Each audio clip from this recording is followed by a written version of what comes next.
Buenas noches a todos los que se han atrevido a acompañarnos hoy. Lo que están a punto de escuchar no es una simple historia. Es un testimonio real de eventos que ocurrieron en 1954 en un pequeño pueblo de Tamaulipas, México. Una familia común, una casa aparentemente normal y una serie de acontecimientos inexplicables que terminaron en tragedia. Antes de continuar, debo advertirles que esta historia contiene elementos perturbadores basados en hechos reales.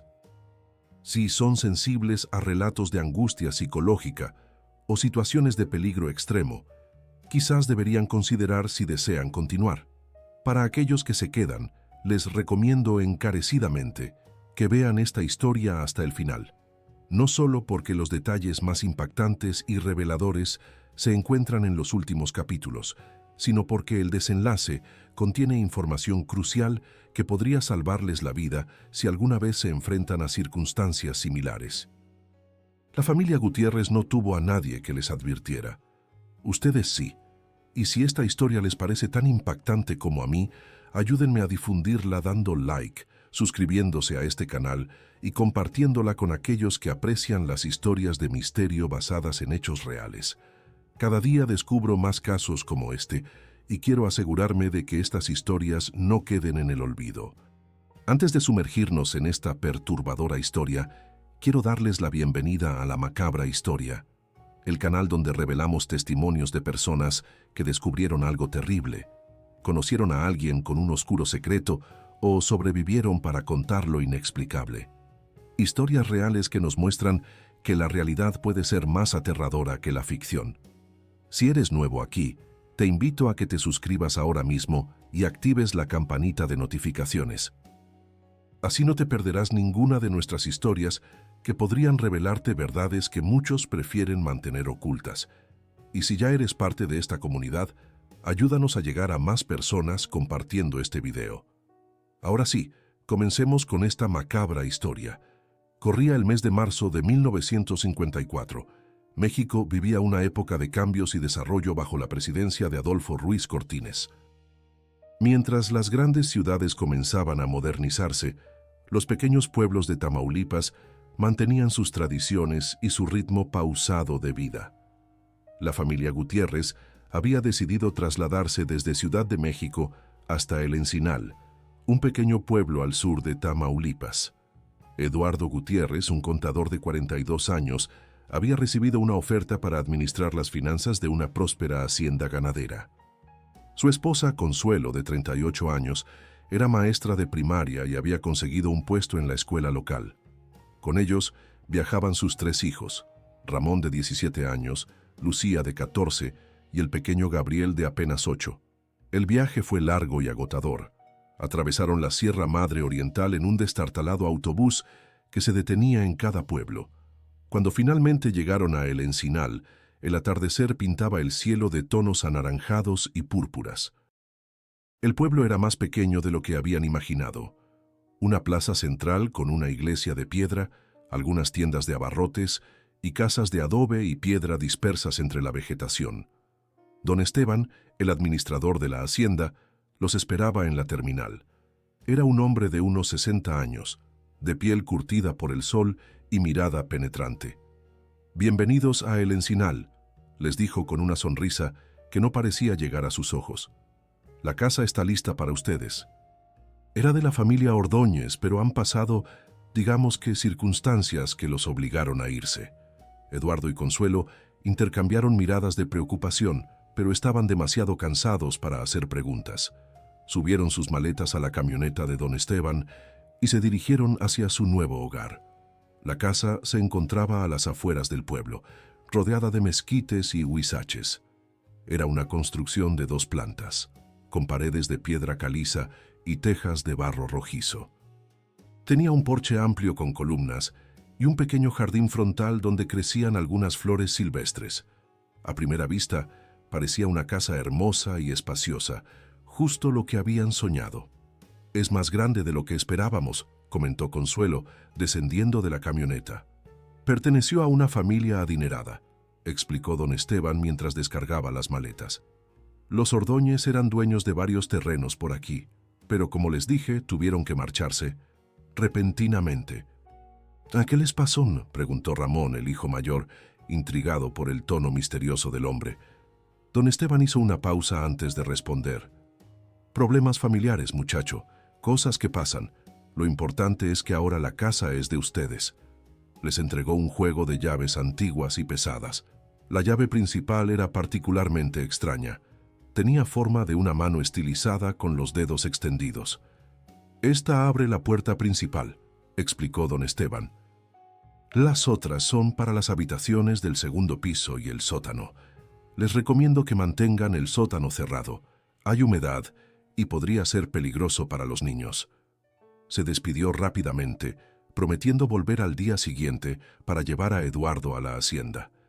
Mientras la camioneta se alejaba, levantando polvo en el camino, la familia Gutiérrez contempló su nueva casa con una mezcla de emoción y aprensión. «Bueno, familia», dijo Eduardo con entusiasmo forzado, «bienvenidos a nuestro nuevo hogar». Esa noche, mientras desempacaban lo esencial y preparaban camas improvisadas en la sala, Lucía notó algo peculiar en las paredes, pequeñas marcas talladas en la piedra, símbolos que parecían representar ojos. «Papá, mira esto», llamó a su padre. «¿Qué crees que significan?» Eduardo examinó las marcas con el ceño fruncido. «Probablemente son solo decoraciones, hija. O quizás marcas de los albañiles que construyeron la casa». Pero Consuelo, que se había acercado a mirar, no parecía convencida. «Están por todas partes», murmuró, recorriendo la pared con sus dedos. «Es como si la casa nos estuviera observando». Eduardo soltó una risa nerviosa. «Vamos, Consuelo, no empieces con supersticiones. Estamos todos cansados y vemos cosas donde no las hay. Mañana, con la luz del día, todo se verá diferente». Esa noche, mientras la familia dormía agotada por el viaje, la casa crujía y gemía como si estuviera acomodándose a sus nuevos habitantes. O quizás, como dirían después algunos lugareños, como si estuviera saboreando su llegada. Lo que la familia Gutiérrez no sabía era que esta sería la primera de muchas noches en aquella casa, y que, con cada día que pasara, salir de ella se volvería más y más difícil. El primer amanecer en la casa trajo consigo una renovada esperanza. La luz del sol se filtraba por las grandes ventanas, iluminando los suelos de madera y las paredes de piedra. La casa, que la noche anterior había parecido amenazante y extraña, ahora se mostraba acogedora y llena de posibilidades. Consuelo preparó el desayuno en la antigua cocina de leña. El aroma del café recién hecho y los huevos fritos con chorizo llenó la casa, dándole un aire hogareño que disipó cualquier inquietud de la noche anterior. «¡A desayunar!», llamó a su familia, que aún se estaba adaptando a los sonidos y ritmos de su nuevo entorno.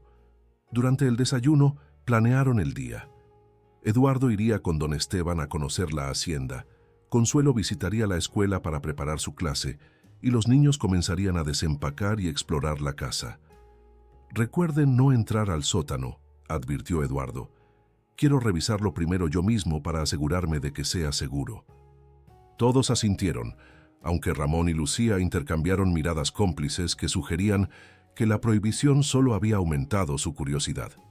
Cuando Eduardo estaba a punto de salir, descubrió algo extraño. La llave de la puerta principal no giraba con facilidad. «Está atascada», murmuró aplicando más fuerza. Finalmente, después de varios intentos, la cerradura cedió con un chasquido metálico que resonó por toda la casa. La puerta se abrió, pero Eduardo notó que se sentía inusualmente pesada, como si algo la estuviera jalando hacia adentro. «Esta puerta necesita aceite», comentó a Consuelo. «Agregaré eso a la lista de reparaciones». Durante los siguientes días, la familia comenzó a establecer una rutina. Eduardo trabajaba en la hacienda, Consuelo daba clases en la escuela del pueblo, Ramón ayudaba en las tareas de la casa y cuidaba a sus hermanos menores. Pero conforme pasaban los días, comenzaron a notar cosas extrañas. La primera en percibir algo fue Lucía. Mientras limpiaba una de las habitaciones del segundo piso, encontró un diario escondido detrás de un panel suelto en la pared. Era el diario de Mariana Ordóñez, la hija adolescente de los anteriores propietarios. 10 de mayo, 1952. Algo está mal con esta casa. Desde que regresamos de nuestro viaje a Monterrey, las puertas no abren como antes. Mamá dice que es la humedad, que la madera se hincha, pero yo sé que es algo más. La casa no quiere que salgamos. Lucía quedó intrigada por estas palabras. ¿Cómo podía una casa no querer que salieran? Continuó leyendo. 15 de mayo 1952. Papá intentó salir esta mañana para ir al pueblo. La puerta se atascó. Estuvo casi una hora tratando de abrirla. Cuando finalmente lo logró, tropezó en el porche y se torció el tobillo. Ahora dice que no podrá salir en varios días. La casa lo consiguió. Nos mantiene aquí. Lucía cerró el diario, sintiendo un escalofrío recorrer su espalda. Quería contarle a alguien, pero temía que la tacharan de fantasiosa. Decidió guardar el diario y seguir leyéndolo en secreto. Mientras tanto, Consuelo comenzó a notar cambios en el comportamiento de la casa. Las puertas interiores, que al principio se abrían sin problemas, ahora parecían resistirse. Las ventanas, especialmente las que daban al exterior, se volvían cada vez más difíciles de abrir. Incluso las cortinas parecían más pesadas, como si no quisieran ser corridas para dejar entrar la luz. Una tarde, mientras Consuelo regresaba de la escuela, se encontró con doña Remedios, una anciana que vendía hierbas medicinales en la plaza del pueblo. La mujer la detuvo con una mano arrugada pero sorprendentemente fuerte. «Usted vive en la casa de los Ordóñez, ¿verdad?», preguntó con voz temblorosa. Consuelo asintió, intrigada por el interés de la anciana. «Tenga cuidado, señora», advirtió doña Remedios. «Esa casa tiene historia.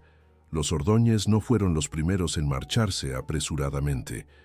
«¿Qué quiere decir?», preguntó Consuelo, sintiendo una creciente inquietud. La anciana miró a su alrededor, como asegurándose de que nadie más las escuchara. «Dicen que fue construida por don Julián Acosta, un hacendado muy rico, pero también muy cruel. Trataba a sus trabajadores como esclavos y se dice que varios murieron construyendo esa casa». Consuelo intentó sonreír, restándole importancia. «Son solo historias, doña Remedios. Todas las casas antiguas tienen leyendas». La anciana la miró fijamente. «No son leyendas, señora. Es historia. Don Julián desapareció misteriosamente un día. Algunos dicen que huyó, otros que fue asesinado por sus trabajadores, pero hay quienes aseguran que la casa se lo tragó como castigo por su crueldad». «¿La casa se lo tragó?», repitió Consuelo, incrédula. «Esa casa no deja ir fácilmente a quienes la habitan», sentenció la anciana.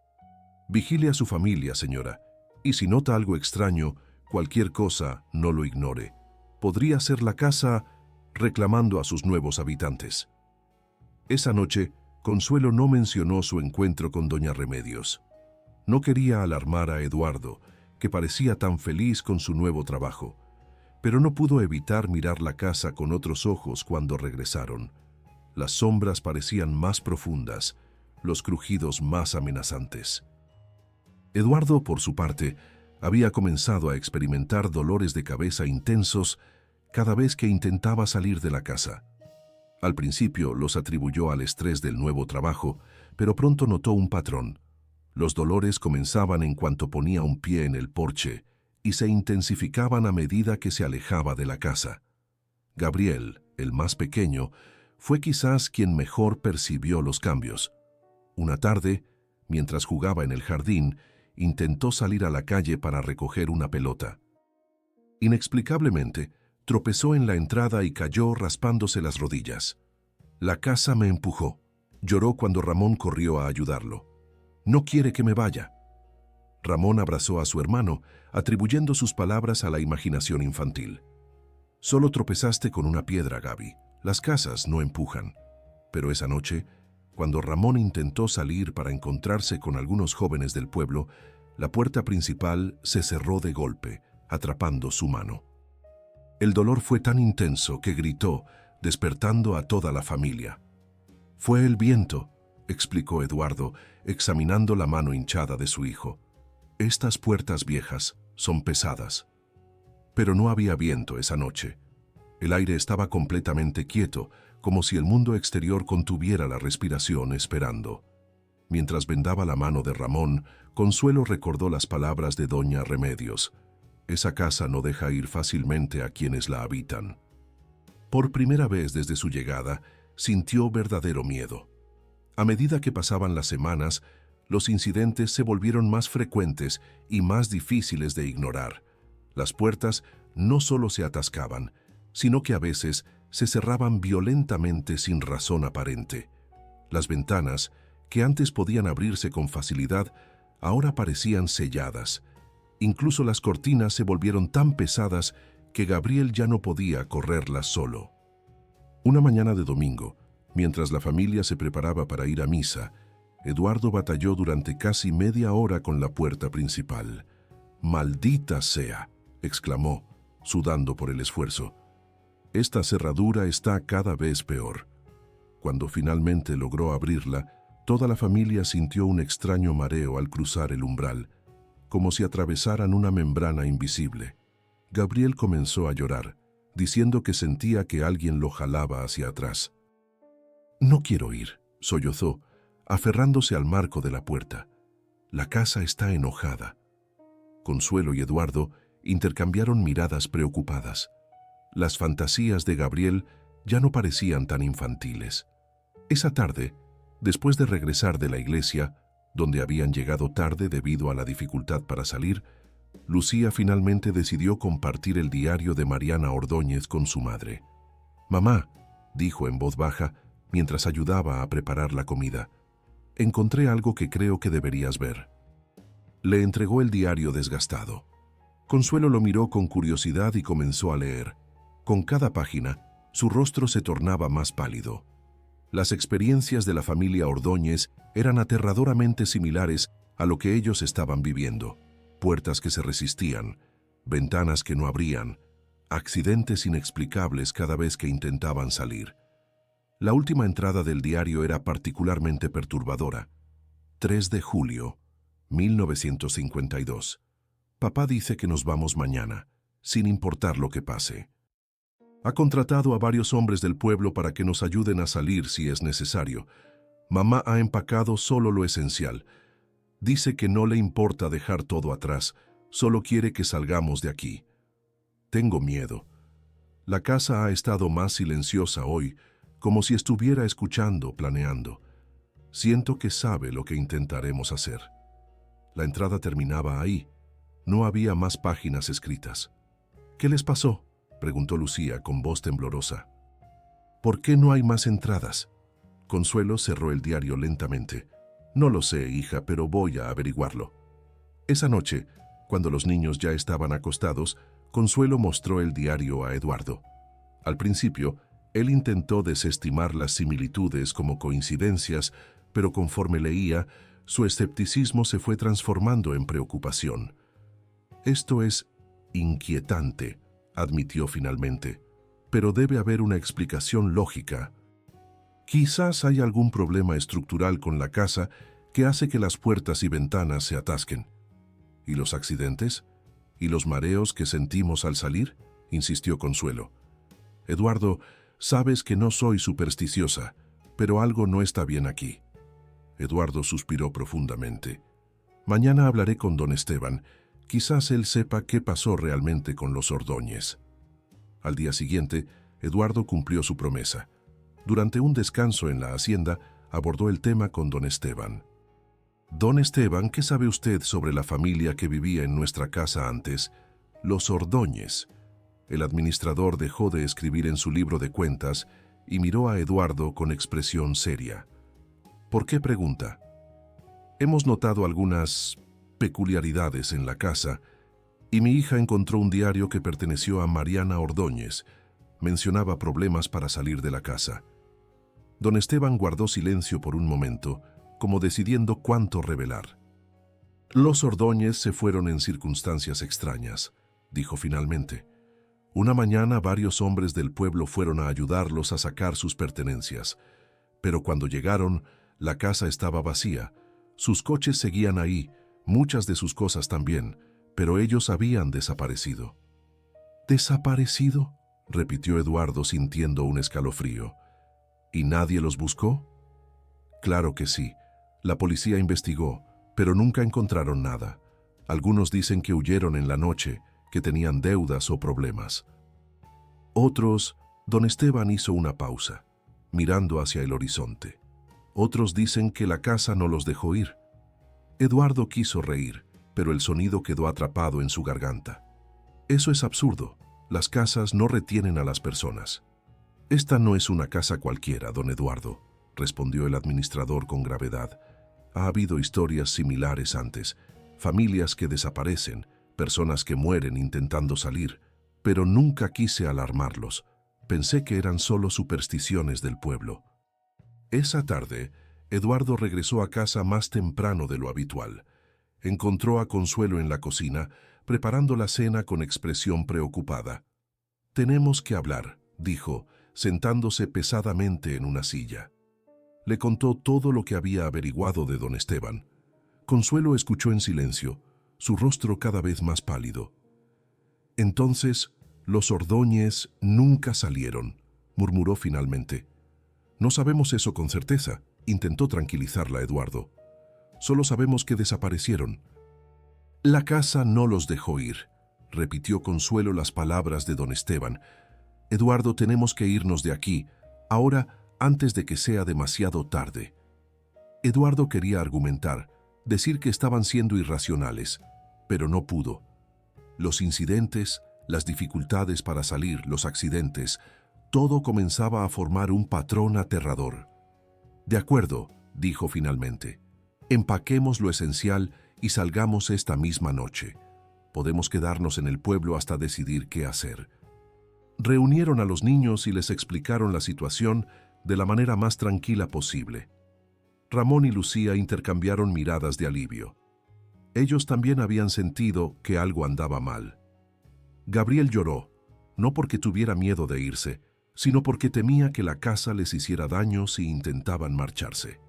«La casa no nos va a hacer daño, Gaby», le aseguró su padre, aunque su voz traicionaba su propia inquietud. «Vamos a salir todos juntos y estaremos bien». Empacaron rápidamente, tomando solo lo necesario. A medida que preparaban su partida, la casa parecía observarlos en silencio. Los crujidos habituales habían cesado, como si la estructura contuviera la respiración, esperando. Cuando estuvieron listos, se reunieron frente a la puerta principal. Eduardo intentó abrir la cerradura, pero la llave no giraba en absoluto.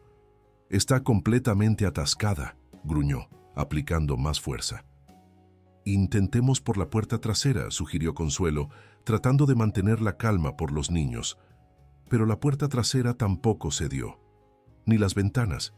Era como si la casa se hubiera sellado completamente. «Esto es ridículo», exclamó Eduardo, cada vez más frustrado. Tomó una silla y la arrojó contra una de las ventanas de la sala. La silla rebotó como si hubiera golpeado una pared de goma, sin siquiera agrietar el vidrio. La familia observó, atónita. Lo que estaba sucediendo desafiaba toda lógica. «Papá», dijo Ramón con voz temblorosa, «creo que doña Remedios tenía razón. La casa no quiere dejarnos ir». «¿Están sintiendo esa tensión? Ese escalofrío que recorre la espalda cuando comprendes que estás atrapado sin escapatoria?» Pues la historia de la familia Gutiérrez apenas comienza a revelar sus secretos más oscuros. Si están disfrutando de esta historia macabra, basada en hechos reales, no olviden dar like a este video y suscribirse a La Macabra Historia. Cada semana, traemos a ustedes relatos escalofriantes que han sido silenciados por décadas, testimonios de personas que, como la familia Gutiérrez, se enfrentaron a lo inexplicable. Compartan este video con amigos que disfruten de historias de misterio y suspenso. Y ahora, prepárense para los capítulos más perturbadores de esta historia, donde descubriremos qué fue lo que realmente le sucedió a la familia Ordóñez y cómo los Gutiérrez intentaron enfrentarse a una casa que parecía tener vida propia. Esa noche, después del fallido intento de escape, la familia Gutiérrez se reunió en la sala, iluminados solo por velas ya que la electricidad había comenzado a fallar intermitentemente. El ambiente era tenso, cargado de miedo e incertidumbre. Tiene que haber una explicación, insistió Eduardo, aunque su voz ya no sonaba tan convencida. Algún mecanismo, algún truco. ¿Y si es verdad lo que dijo doña Remedios?, sugirió Consuelo. ¿Y si hay algo sobrenatural en esta casa? Eduardo quería descartar esa idea, pero después de lo que habían presenciado, ya no podía hacerlo tan fácilmente. Necesitamos saber más, dijo Ramón, sobre la casa, sobre su historia. Quizás así encontremos una manera de salir. El sótano, recordó Lucía de repente. Don Esteban nos advirtió específicamente que no entráramos al sótano. ¿Y si ahí hay respuestas? Eduardo y Consuelo intercambiaron miradas. Era cierto que habían evitado el sótano desde su llegada, siguiendo la advertencia del administrador. Podría ser peligroso, advirtió Eduardo. Si hay humedad o estructura dañada, ¿más peligroso que quedarnos atrapados aquí para siempre?, preguntó Ramón, con una seriedad impropia de sus 17 años. Finalmente decidieron que Eduardo y Ramón explorarían el sótano, mientras Consuelo se quedaba con Lucía y Gabriel en la sala. Tomaron linternas y la extraña llave que don Esteban les había señalado como la del sótano. La puerta al sótano estaba ubicada bajo la escalera principal, casi oculta por un tapiz descolorido. A diferencia de las otras puertas de la casa, esta se abrió con sorprendente facilidad, como si la casa quisiera que entraran. «Eso es extraño», murmuró Eduardo. «Es la primera puerta que no se resiste. Quizás la casa quiere que bajemos», susurró Ramón, y luego deseó no haberlo dicho al ver la expresión en el rostro de su padre. Descendieron por una escalera de piedra, húmeda y resbaladiza. El aire se volvía más frío y denso a medida que bajaban. Las luces de sus linternas revelaron un espacio amplio con paredes de piedra y suelo de tierra apisonada. Pero lo que llamó inmediatamente su atención fueron los símbolos tallados en las paredes. Los mismos ojos que Lucía había notado en la casa, pero aquí eran mucho más numerosos y elaborados. «Dios mío», exclamó Eduardo, iluminando las paredes. «Esto no es normal». En el centro del sótano había una mesa de piedra que parecía más un altar. Sobre ella, varios objetos, velas negras consumidas, un libro antiguo encuadernado en cuero y algo que hizo que ambos contuvieran la respiración. Fotografías. Fotografías de familias, incluyendo una que reconocieron como los Ordóñez por su parecido con Mariana, cuyo diario habían leído. Eduardo tomó el libro con manos temblorosas. Estaba escrito en una mezcla de español antiguo y lo que parecía ser náhuatl. Muchas páginas describían rituales y contenían diagramas que coincidían con los símbolos de las paredes. «Esto parece un libro de ocultismo», murmuró Eduardo, pasando las páginas con creciente horror. En las últimas páginas del libro encontraron un diario personal escrito por don Julián Acosta, el original constructor de la casa. Las entradas revelaban una historia perturbadora. Don Julián, desesperado por proteger su riqueza y poder, había consultado a un brujo huasteco que le había enseñado cómo dar vida a su casa, cómo convertirla en una entidad que protegería sus posesiones a cualquier costo. El ritual había requerido sacrificios, sangre. Don Julián escribía sobre trabajadores que desaparecieron durante la construcción, cuyos cuerpos fueron enterrados en los cimientos. Según sus escritos, esto no era simplemente un ritual simbólico. Él creía genuinamente que había infundido a la estructura una especie de conciencia, un instinto de posesión. La última entrada del diario de don Julián, fechada en 1901, era escalofriante. «La casa ha comenzado a hablarme, no con palabras, sino con sensaciones, con pequeños sucesos. Ayer intenté salir para visitar a mi hermano enfermo y la puerta principal se cerró sobre mi mano, quebrándome 2 dedos. La casa no quiere que la abandone. Al principio me complació su lealtad, pero ahora temo que no comprenda la diferencia entre protección y prisión. Creo que he cometido un terrible error». «¿Está diciendo que hizo algún tipo de brujería? ¿Que la casa está viva?», preguntó Ramón, su voz apenas un susurro.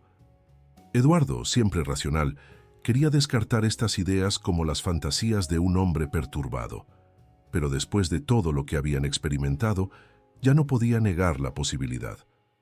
«No sé si está viva en el sentido que entendemos», respondió finalmente. «Pero parece que don Julián intentó algún tipo de ritual basado en creencias indígenas locales, y sea lo que sea que hizo, tuvo consecuencias reales». Siguieron explorando el sótano y encontraron algo aún más perturbador: un espacio oculto detrás de una de las paredes, revelado por una corriente de aire que movió el polvo del suelo. Eduardo empujó la pared, que cedió como una puerta giratoria, revelando una pequeña cámara. El haz de la linterna iluminó huesos, restos humanos esparcidos por el suelo. Algunos parecían antiguos, posiblemente de la época de don Julián, pero otros... «Padre nuestro que estás en los cielos», murmuró Eduardo retrocediendo. Entre los restos más recientes, un reloj de pulsera brillaba débilmente. Eduardo lo recogió con manos temblorosas. En su parte posterior, una inscripción: «Para Javier Ordóñez, en su 40 cumpleaños. Con amor, Elisa e hijos». «Los Ordóñez», susurró Ramón, palideciendo. «Nunca salieron». Horrorizados por su descubrimiento, padre e hijo regresaron apresuradamente a la planta principal, donde Consuelo esperaba ansiosa con los otros niños.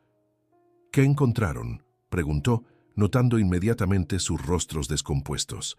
Eduardo hizo un gesto para que los niños no escucharan y le mostró el reloj a Consuelo, explicándole en voz baja sus hallazgos. «Dios mío», murmuró ella, llevándose una mano a la boca. «¿Estás diciendo que la casa los mató cuando intentaron irse?» «No lo sé con certeza», respondió Eduardo, «pero encontramos el diario de don Julián Acosta.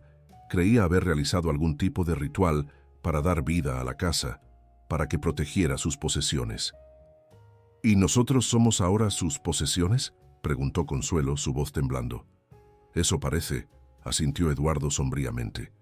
«La casa no quiere que nos vayamos». «Pero tiene que haber una manera», insistió Consuelo. «Si fue un ritual lo que creó esto, debe haber algún modo de revertirlo».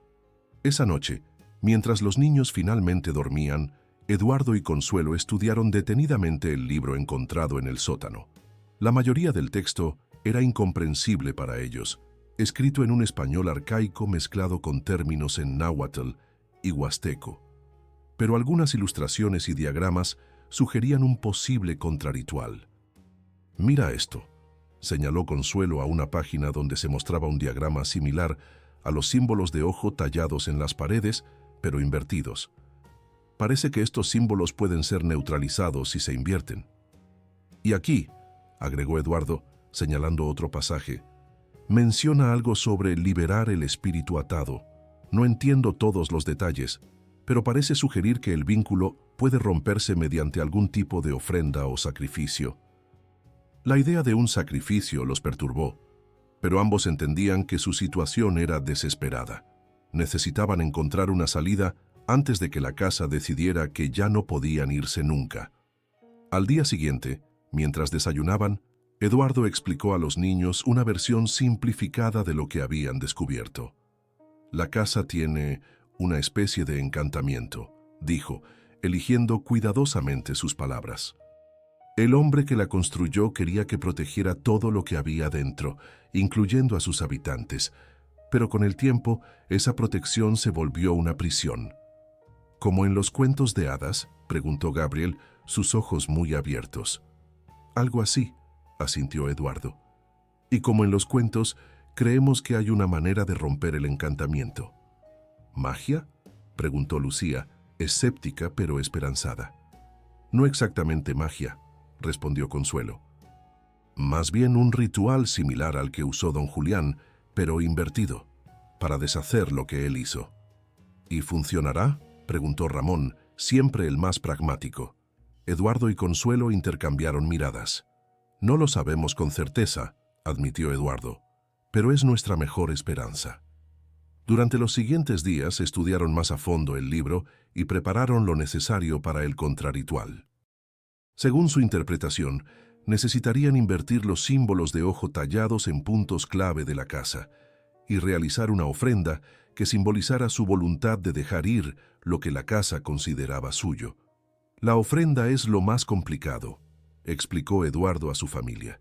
El libro sugiere que debe ser algo valioso, algo que represente una verdadera pérdida. ¿Dinero?, sugirió Ramón. No creo que sea tan simple, respondió Consuelo. Tiene que ser algo con valor emocional, algo que realmente nos duela dejar ir. Finalmente decidieron que cada miembro de la familia ofrecería algo personal de gran valor sentimental. Eduardo, el reloj que había heredado de su padre. Consuelo, el anillo de compromiso que Eduardo le había dado. Ramón, la medalla deportiva que ganó en su anterior escuela. Lucía, un diario donde había escrito durante años. Y Gabriel, su osito de peluche favorito que lo había acompañado desde bebé. La noche del ritual, colocaron sus ofrendas en el centro del sótano, sobre la mesa de piedra. Eduardo había tallado cuidadosamente los símbolos invertidos en pequeñas piedras que colocaron en varios puntos de la casa. ¿Están todos listos?, preguntó, mirando a su familia reunida en círculo alrededor de la mesa. Todos asintieron, nerviosos pero determinados. Recuerden, pase lo que pase, permanezcan unidos, advirtió Consuelo. La casa podría resistirse. Eduardo comenzó a recitar las palabras que habían encontrado en el libro, un extraño cántico en una mezcla de español antiguo y náhuatl. A medida que hablaba, las velas que habían encendido comenzaron a parpadear y la casa empezó a crujir y gemir como si estuviera en medio de un terremoto. «Está funcionando», exclamó Lucía, aferrándose a su madre. Pero el optimismo duró poco. De repente, la puerta del sótano se cerró violentamente y las escaleras que conducían a la planta principal comenzaron a deformarse, como si la madera estuviera viva y retorciéndose. «¡La casa se resiste!», gritó Eduardo sobre el estruendo de crujidos y golpes. «Manténganse juntos». La familia se abrazó en el centro del sótano, mientras todo a su alrededor parecía cobrar vida. Las paredes vibraban, el suelo se ondulaba y el polvo caía del techo como una lluvia gris. Fue entonces cuando ocurrió lo impensable. La pared donde habían encontrado los restos de los Ordóñez comenzó a abrirse nuevamente, pero esta vez no como una puerta, sino como una boca hambrienta. «¡Cuidado!», gritó Eduardo al ver que la pared se abría cada vez más, revelando una oscuridad que parecía infinita. «¡Aléjense de ahí!». La familia retrocedió hacia las escaleras deformadas, que ahora parecían casi imposibles de subir. Estaban atrapados entre la creciente abertura en la pared y la salida bloqueada. «¡Las ofrendas!», exclamó Consuelo de repente. «No estamos dejándolas ir realmente. Tenemos que arrojarlas a la abertura». Eduardo comprendió inmediatamente. No bastaba con colocar sus posesiones valiosas en la mesa. Tenían que entregarlas a la casa, renunciar a ellas por completo. «Ramón, toma las ofrendas», ordenó. «Todos prepárense para arrojarlas cuando diga». Ramón recogió rápidamente los objetos de la mesa y los distribuyó a sus dueños. Cada miembro de la familia sostuvo su posesión más preciada, sintiendo el peso emocional de lo que estaban a punto de hacer. «Esto terminará ahora», declaró Eduardo con firmeza, mirando hacia el techo del sótano como si se dirigiera a la casa misma. «Ya no somos tuyos, te dejamos ir y tú nos dejas ir a nosotros». Con estas palabras, arrojó su reloj hacia la abertura en la pared. El objeto desapareció en la oscuridad. Consuelo le siguió, lanzando su anillo con lágrimas en los ojos. Luego Ramón con su medalla, Lucía con su diario y finalmente el pequeño Gabriel, quien besó a su osito de peluche antes de dejarlo ir. En el momento en que la última ofrenda desapareció en la oscuridad, la casa emitió un sonido como nunca antes habían escuchado. Un largo gemido que parecía provenir de las mismas paredes, de los cimientos, del aire. Era el sonido de algo antiguo y poderoso que finalmente se rendía. La abertura en la pared comenzó a cerrarse, Las escaleras lentamente recuperaron su forma y los crujidos y vibraciones disminuyeron hasta cesar por completo. Un silencio absoluto envolvió el sótano. «¿Funcionó?», susurró Lucía, aún aferrada a su madre. «Hay solo una manera de saberlo», respondió Eduardo. «Tenemos que intentar salir». Subieron las escaleras, que ahora parecían completamente normales, y se dirigieron hacia la puerta principal. Eduardo tomó la llave, que ahora se sentía extrañamente ligera en su mano, y la insertó en la cerradura. Giró sin resistencia alguna. La puerta se abrió suavemente, revelando el jardín frontal bañado por la luz de la luna. No hubo mareos, ni sensación de resistencia, ni puertas que se cerraran violentamente. «Estamos libres», murmuró Consuelo, incrédula. Salieron juntos al porche, respirando profundamente el aire fresco de la noche. Por primera vez en semanas, no sintieron que la casa los jalaba de vuelta. «¿Nos vamos ahora?», preguntó Ramón, mirando hacia la oscuridad del pueblo en la distancia. Eduardo miró a su familia y luego a la casa. «No», decidió. «Empaquemos nuestras cosas y nos iremos al amanecer. Quiero asegurarme de que esto no sea temporal, que realmente somos libres». Esa noche durmieron todos juntos en la sala, cerca de la puerta principal. Nadie quería aventurarse a las habitaciones más profundas de la casa. Aunque parecía que el ritual había funcionado, la desconfianza persistía. Al amanecer empacaron rápidamente sus pertenencias esenciales. La casa permanecía silenciosa, como si estuviera exhausta después de la batalla de la noche anterior. Las puertas se abrían normalmente, las ventanas también. Era como si hubieran roto un hechizo. Antes de partir, Eduardo insistió en hacer una última cosa: sellar el sótano. Con la ayuda de Ramón, clavaron la puerta y luego la cubrieron con el pesado tapiz que originalmente la ocultaba. «Nadie debe bajar ahí nuevamente», explicó a su familia. «Y cuando lleguemos al pueblo, informaremos a las autoridades sobre los restos que encontramos. Los Ordóñez merecen un entierro digno». Finalmente, cargaron su automóvil con sus pertenencias y se prepararon para partir. Eduardo fue el último en salir, cerrando la puerta principal tras él. Por un momento, le pareció sentir una leve resistencia, como un último intento desesperado de la casa por retenerlos, pero aplicó un poco más de fuerza y la puerta se cerró con un chasquido definitivo. La familia Gutiérrez nunca regresó a esa casa. Informaron a las autoridades sobre los restos encontrados en el sótano, quienes confirmaron que pertenecían a la familia Ordóñez.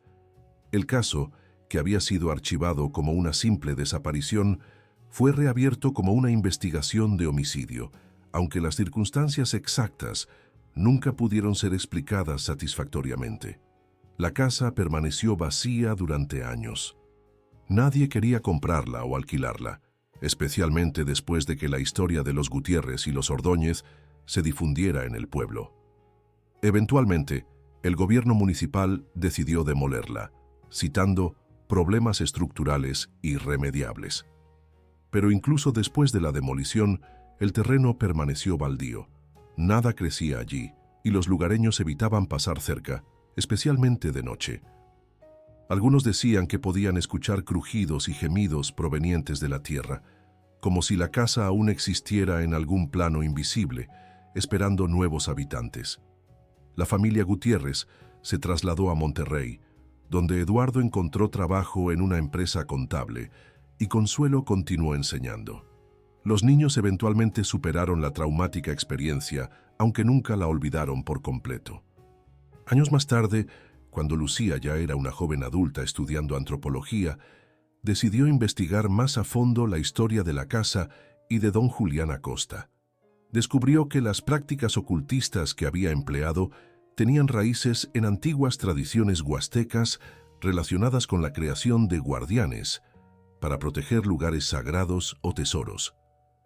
En un viejo archivo en Ciudad de México encontró un documento sorprendente, una carta escrita por un sacerdote que había visitado el Encinal en 1902, poco después de la desaparición de don Julián.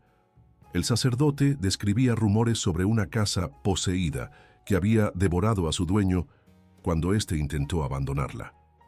El religioso había descartado estas historias como supersticiones paganas, pero había notado algo inquietante. Varios trabajadores que habían participado en la construcción de esa casa habían desaparecido misteriosamente, y sus familias creían que sus almas habían sido utilizadas para dar vida a la estructura. Lo más perturbador del documento era la mención de que, según las tradiciones locales, una casa así nunca moría realmente. Podía ser destruida físicamente, pero su esencia, su hambre, permanecería en el lugar esperando la oportunidad de manifestarse nuevamente.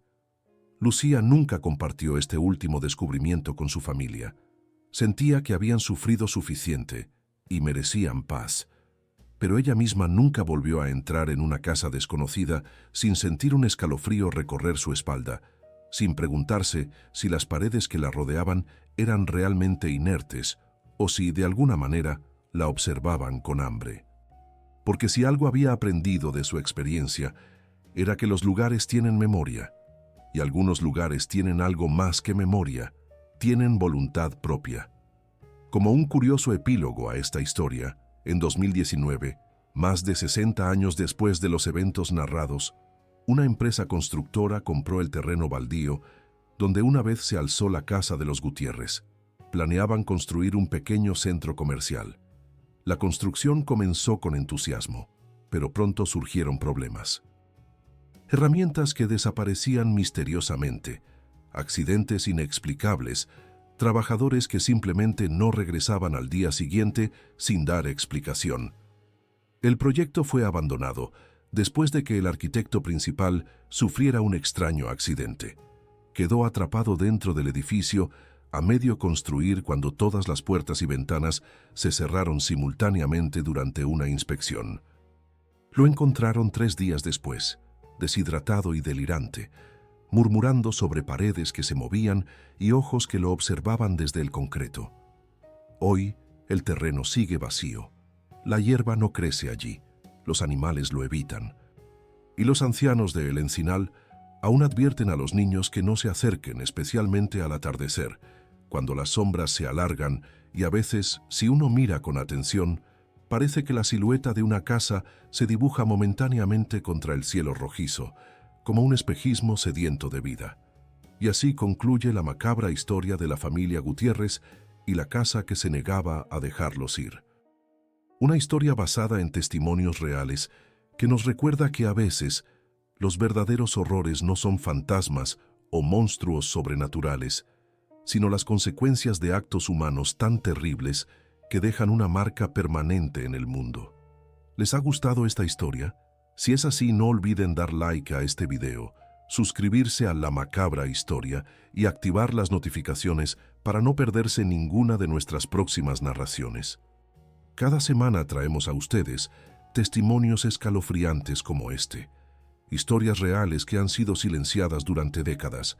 Compartan este video con amigos y familiares que disfruten de las historias de misterio y suspenso.